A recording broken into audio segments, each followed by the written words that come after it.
Let's talk about voice leading. Have you ever found a chord progression that you liked and played them, but sometimes it doesn't feel like all those chords connect together, right? Here's my example here. It's a good progression, but they don't sound connected. Something about the way those chords are constructed just doesn't flow.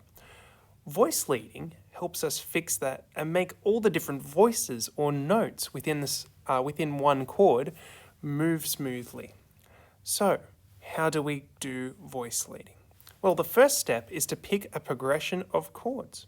So, in my example today, I'm going to be using the stock standard 4 chords that are used in every single pop song. Well, not every single, but most pop songs. So we've got chord 1, 5, 4, and 6. And that's generally the order we hear them in, especially in modern pop. So I've got them here in D major, and I can see that the notes in chord of D major, or chord 1, is D, F sharp, A. Then chord 5 is A, C sharp, E for A major. I've got chord 6, which is B minor, B, D, F sharp. And I've also got chord 4, G, B, D. Well, I've written them out. What's next?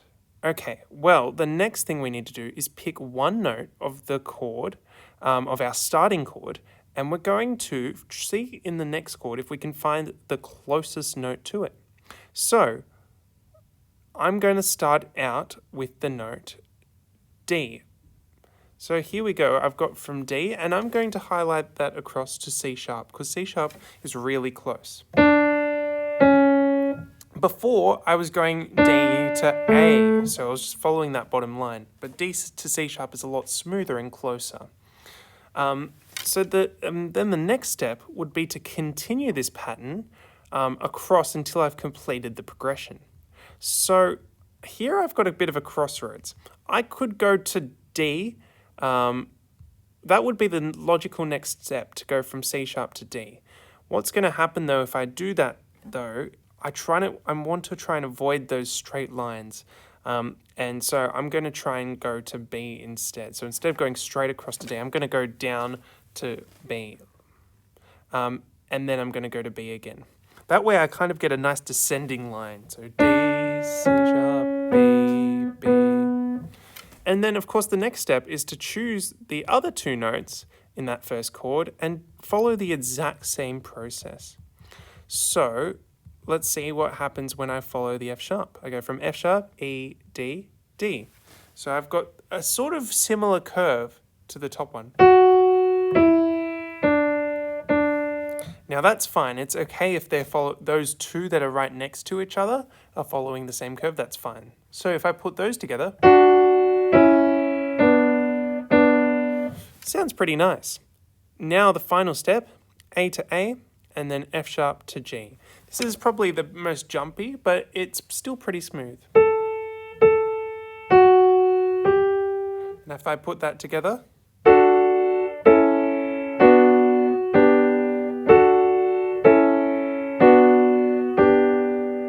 comparing that to what was before,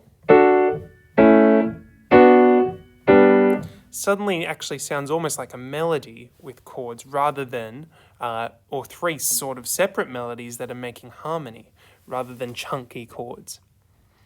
The final step is to rewrite these chords in the way you've highlighted it. So we're going to start with the D, and I'm going to follow that blue line across now, once I've written them out. I'm going to rewrite them in that way. So D, C sharp, B, B, that's all going to be on the bottom line. And then I'm going to have F sharp, E, D, and then the final top line. By the end of this, you should have three straight lines. That's what's going to make it sound really smooth.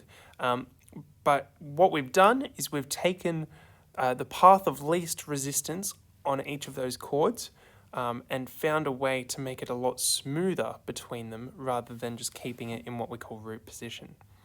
Some things to watch out for when you're doing this process. It's okay to have two lines that are right next to each other go in parallel, like this one, these lines here. That's absolutely fine. What you want to avoid is the two outside ones going in the same direction. Okay, that's going to sound really chunky and not so great. Okay, otherwise, follow this process and you'll be absolutely fine to create great voice leading for your chord progression.